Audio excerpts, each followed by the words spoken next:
no lives matter. This is a straight war. I'll be real with you. It's war. We're at war. This isn't like they say. There's no friends at war. So I respect the guy. As you said, he's done well.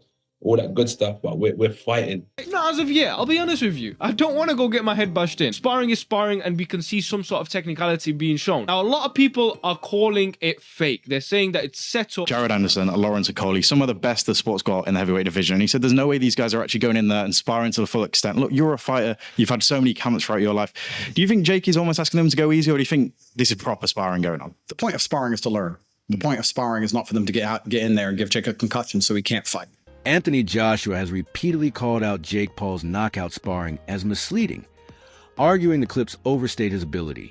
He emphasizes that true sparring is intense and revealing, cautioning that the ring will show reality. Despite criticizing the stage nature, Joshua still recognizes Paul as a legitimate and respectable opponent. As a boxer? Yeah, definitely. He's always wanted to be a boxer. He's got a stand-up game. I respect him as a boxer. Some analysts have raised concerns about Jake Paul's sparring footage, arguing that it is selectively edited to showcase only the moments where he lands knockouts. They contend that highlighting isolated clips fails to provide a complete picture of his skills and overall performance. Critics recommend showing at least 3 to 4 full rounds to fairly evaluate the sessions. They also note that the opponent Paul knocked out lacks significant experience, making him easier to hit than a top-tier heavyweight. These factors cast doubt on how accurately the clips reflect Paul's true readiness, and whether his effectiveness against elite fighters can be reliably judged from such selective highlights. The sparring videos, that I agree with that. If we're going to see that clip of you knocking this guy down, we want to see at least a full round. We want to see what you're actually doing. If you're going to show us knocking this guy down, show us more. Is his opponent any good? Okay, that's another very good question. His opponent may just be, and we couldn't really see much of him there. He didn't really throw a shot. His opponent might be a nobody. His opponent might be a guy who started box fit a few weeks ago. So that's a very good point. It's things like this we have to actually ask when we, boxers essentially putting up videos of them knocking people out. Who is this guy? You need to know that, because then that kind of qualifies that knockout or knockdown to be good or bad. Andrew Tate weighed in on Jake Paul's sparring sessions, suggesting that the heavyweights involved aren't giving their full effort. He explained that sparring is meant to teach and push a fighter, but in these cases, the opponents are holding back. According to Tate, they are being paid by Paul, making their primary goal to complete the session rather than challenge him genuinely. As a result, punches lack full intensity and defensive responses are muted, reducing the realism of the practice. Tate emphasized that while these sessions may help Paul rehearse techniques, they fall short of replicating the true challenge posed by a highly skilled, competitive opponent. I think that's everything wrong with the sport. I think as a boxing purist, it's quite upsetting to watch, young fighters struggle to pay the bills and struggle in little shithole gyms around the country trying to get big money fights and going through the Olympics and going through the amateurs and not being able to pay their bills. And I understand how frustrating that can be. So I think that's where the frustration comes from. I don't think it's everything that's wrong with boxing. I think that anything that gets people to tune in to a boxing match is good for the sport. One more comment that he said was, Jake's been sparring Frank Sanchez, Jared Anderson, Lawrence Okoli, some of the best the sport's got in the heavyweight division. And he said there's no way these guys are actually going in there and sparring to the full extent. Look, you're a fighter. You've had so many camps throughout your life. Do you think Jake is almost asking them to go easy, or do you think this is proper sparring going on? The point of sparring is to learn. The point of sparring is not for them to get in there and give Jake a concussion so he can't fight. So are they trying to knock Jake out? No. But are they giving him enough work for him to learn? I like Gareth A. Davies was candid when addressing Duke about Jake Paul, cautioning that Paul could be in real trouble once the fight begins. Referencing the brutal knockout he witnessed Francis Ngannou suffer, Davies emphasized that this matchup carries far greater danger for Paul than many anticipate. He argued that facing a seasoned heavyweight like Anthony Joshua will confront Paul with challenges and risks he has yet to encounter.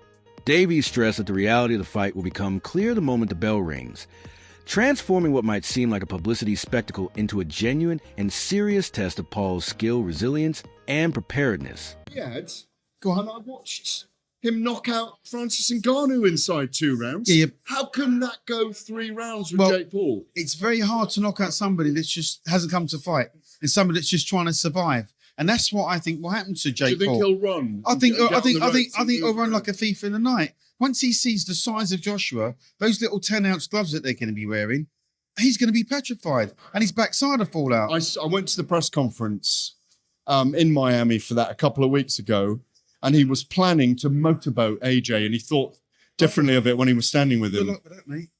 No, AJ was, he'd have got motorboated out of there. Listen, mate, listen. Good luck with that, because if he starts out with AJ, puts his chin out and starts trying to goad him in, I think Anthony Joshua will definitely iron him out early. Do you think he finishes his boxing career then? Let's hope so. If Jake Paul does something weird and wins, is that impossible? Nothing's impossible. Nothing is impossible. Highly unlikely, but not impossible. If you'd been invited to fight Jake Paul for 25, I've heard it's 25 million. That's me behind the scenes. Other people have told me it's 60. Other people have told me it's more for Anthony Joshua. If you had been a current world champion and you'd been offered that fight with Jake Paul, would you have taken it? 100%. So he had to take it. He had to take it. So you've got nothing against him taking it? I've got nothing against him taking it, spending the money even. Still got nothing against that. My concern is for the health and safety of Jake Paul and the sport of boxing. Because boxing will be pulled into the dock if something happens to Jake. It would never have been licensed. Jake Paul has openly discussed the grueling nature of his recent training, admitting in interviews that sparring with top-level heavyweights has left him physically bruised, even causing nose injury. While promotional footage emphasizes knockout moments, the reality of the sessions appears more nuanced. Analysts reviewing the sparring noted that some opponents seem to overreact to his punches, often drifting toward the ropes after relatively light strikes. This exaggeration can make Paul appear more dominant than he might be in a real fight. Observers warn that while these clips create impressive highlights for casual audiences, they don't necessarily indicate true readiness or the ability to handle the skill, power, and experience of a fighter like Anthony Joshua. Noses move a couple millimeters to this camp. I'm not gonna lie, this sparring the heavyweights, my nose has a slight little something in there. A guy by the name of Frank Sanchez, he definitely cracked it a little bit. But yeah, man, it's bad. Wait, hold on. Look at that, dude. It's like Squidward, dog. But don't respect me for getting in there. Respect me when I beat his ass. I'm not just walking into a fight. I'm going to win. That's what's going to shock the world. I will become the king of boxing. Analysts examining Jake Paul's knockout sparring footage have questioned how authentic the sessions truly are. They note that some opponents appear to overreact to Paul's punches, drifting toward the ropes or corners after shots that seem relatively light. These exaggerated movements create an illusion of overwhelming dominance, but may not reflect Paul's actual effectiveness in a real fight. By giving ground so easily, the sparring partners help generate highlight clips that enhance Paul's perceived power. Commentators warn that while such footage works well for promotion and social media buzz, it should not be viewed as reliable evidence of readiness against a seasoned heavyweight with elite skill, durability, and ring intelligence. Shot did it or something like that. Like, even if you, especially if you see a replay, sometimes it happens so fast. Like, if it's a replay, usually like, oh, there's the one, or like you get a reaction when someone gets hit. You're not like, oh, I wonder if. Like, if you're questioning it, then typically the fighter gave in or decided to kneel down or push himself out of the ring or wanted to get out of the fight. You can tell right away. Like, when I land a body shot on somebody or when I got hit by a body shot, you could tell. I don't know, you guys can make your own assessment, but to me, this is a little sketchy. To me, the person he was boxing, obviously. Former trainer BJ Flores provided deep perspective on the thinking behind Jake Paul's recent choices. Flores explained that Paul's objective goes beyond entertainment, as he wants to demonstrate he can compete directly with legitimate professional boxers. Unlike earlier opponents drawn from celebrity or crossover backgrounds, Paul is now deliberately pushing himself against bigger, more technically skilled fighters. Flores stressed that this shift reflects genuine ambition and confidence rather than spectacle alone.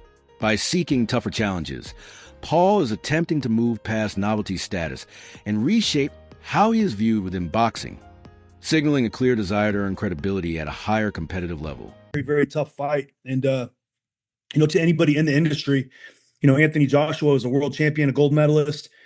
This is a big difference from, anybody else that, Jake's fought in the past. But, he's looking for these big challenges. He wants to fight the toughest guys. And I think with Anthony Joshua, he got exactly that. I mean, Anthony Joshua is a guy I would have never dreamed in a million years Jake would have fought him in his fifth year boxing in a fight situation like this. I thought he would have given it a little more time. But, this is an extremely difficult fight. Anthony Joshua is 6'6", 245 pounds, extremely dangerous, gold medalist, world champion. And I think this this is a very, very difficult fight for Jake. So I wouldn't have made this fight. No.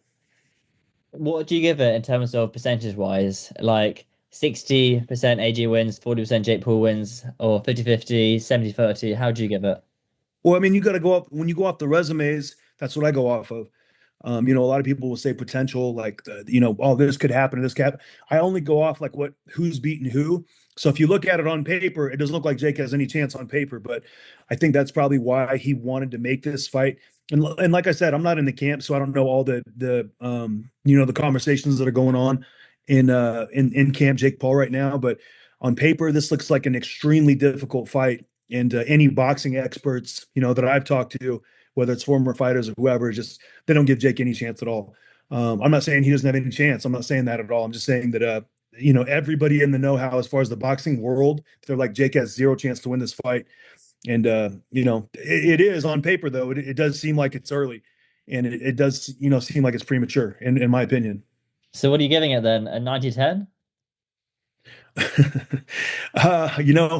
Like AJ's had, I don't know, probably I want to say 13. Despite these preparations, critics have raised concerns about the sparring partners Jake Paul has chosen. Several analysts point out that although his partners are heavyweights, they fall well short of Anthony Joshua in reach, technical skill, and in-fight adaptability. The widely shared knockout of Greg Hardy has also drawn skepticism, with critics arguing the clip is misleading. Hardy was viewed as defensively limited and easier to land on, which may overstate Paul's effectiveness. Observers argue that truly meaningful preparation for Joshua will require sparring partners capable of mimicking his rare blend of speed, explosive power, and high-level ring intelligence. As a result, doubts continue to grow over how accurately Paul's recent sparring sessions reflect real readiness. Sparring all the wrong boxers. His preparation for the Anthony Joshua fight, and let me tell you why. The names that he's got here are Jared Anderson, Frank Sanchez, and Lawrence Okolie. They're all professional heavyweights. They are all probably top 20 heavyweights in the world right now, which is fair enough for Jake to bring them in. But in terms of preparing for an opponent, Jared Anderson is too cat and mouse. His game isn't about pure power. It is not about boxing as a boxer puncher. He's very much an outboxer. Anthony Joshua is not going to do that. Frank Sanchez has his own kind of unique style, but I would still put him in that category as almost a plodding heavyweight. He's very, very slow. His hand speed's not quite there. Defensively, he's not that switched on. And Lawrence Okolie is very, very much a hit and grab style heavyweight. Seen Okolie, his fights are a little bit boring. Some elements of his game are similar to Anthony Joshua. He's probably the closest match, I would say, out of these guys. But the problem is with Okolie, he'll throw maybe one or two shots and then he will hold. And when people throw shots back at him, he will hold. Anthony Joshua, he's never been the best at holding. He's never been the best in the clinch. His inside work's not quite there. The height and somewhat the weight would probably be quite the same for these guys, but in terms of actually replicating a boxing style, it would have been far, far better, in my opinion, getting somebody in like maybe a Tony Yoka. Even potentially drafting in Daniel Dubois if he's available. Maybe even a Filip Hergovic. I know Richard Riakpor's just had a fight, but Riakpor, in my opinion, would have been a better pick than all of these guys. Yeah, that is why Jake Paul has chosen the wrong sparring partners. Why this fight's going to be horrible for Jake. But I'll give him his respect. Fair play for bringing actual pro heavyweights in for sparring. Let me know in the comments, do you think these guys are good sparring partners? Think I'm wrong? Or do you agree with me? To improve Jake Paul's chances in the fight. Hit that follow button if you made it this far, and as always, a like, a favourite, a save, and a share, a repost. Former UFC star Chael Sonnen responded to remarks from ex-heavyweight champion Bermane Stiverne, who claimed he had heard Jake Paul picked up injuries during training. Stiverne alleged that Paul suffered a noticeable black eye, raising concerns about whether the fight's timeline could be affected. He suggested there were whispers among insiders that the bout might even be canceled after intense sparring, portraying the matchup as more of a promotional move designed to stir headlines. Sonnen added that while the hype is real and massive, the physical danger Paul faces is equally real. If handled recklessly, Sonnen warned, the spectacle could quickly turn into a serious and costly disaster. What's going on? Lawrence gave him a black eye or something from what I heard, and the fight is not happening after those sparring sessions. It might be a lie or it might be true. I don't know. Just what I heard, so I wouldn't be surprised. If I was his advisor, talking about Jake Paul, I wouldn't take that fight, Stiverne added. I mean, business-wise, it makes sense. The numbers are great and everything, but yeah, if I was like his brother Logan, I would tell him, don't take the fight. I'd rather see you win. Somebody sent me the face-to-face. You could tell. Anthony's language showed he was not scared or whatever. In my point of view, this is going to be a disaster. That breaks my heart. I'm sorry. I am sorry to Bermain Sterveen that the educational system has failed you so greatly. I'm sorry to Bermain Sterveen that you were the heavyweight champion of the world. I'm not sure I'm pronouncing your name right. I apologize to Bermain Sterveen that you were the heavyweight champion of the WBC, and I have never read your name until right here, right now. Now, I'm not looking to be a dick about it, but this is bad. This is very bad stuff. I heard somewhere not long ago, I don't know where. Well, Bermain, let's help retrace your steps. Where have you been recently? Did you hear it today? Did you hear it at the gym where you told us on the phone? I know you didn't read it somewhere. So, Bermain has information, but he doesn't know where he goes. Analyst Joey Knight explained that Jake Paul clearly understands how high-profile fights draw worldwide attention and massive financial opportunity. Taking on a former world champion like Anthony Joshua guarantees coverage across mainstream media, social platforms, and boxing communities. Knight noted that the spectacle is carefully designed to maximize engagement, fuel debate, and keep audiences invested.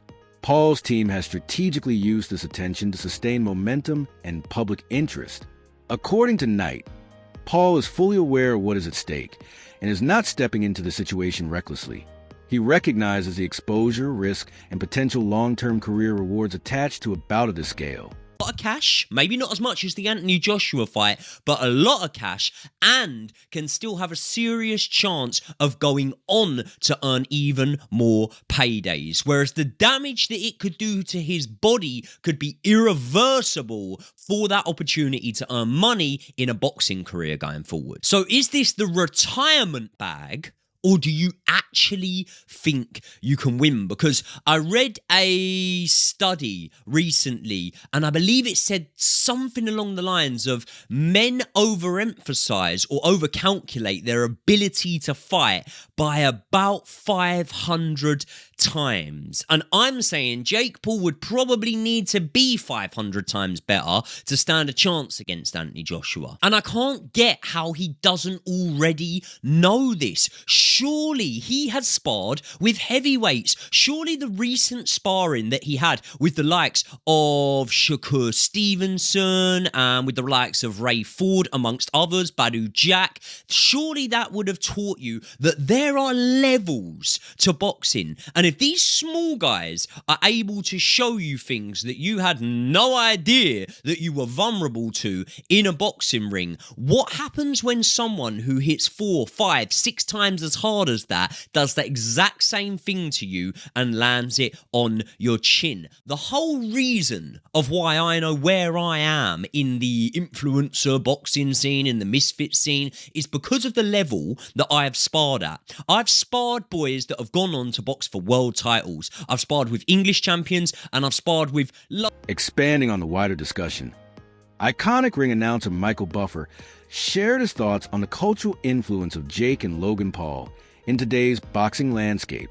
Buffer explained that the brothers have attracted a younger, digitally native audience, pulling new eyes toward boxing through social media, streaming, and viral promotion.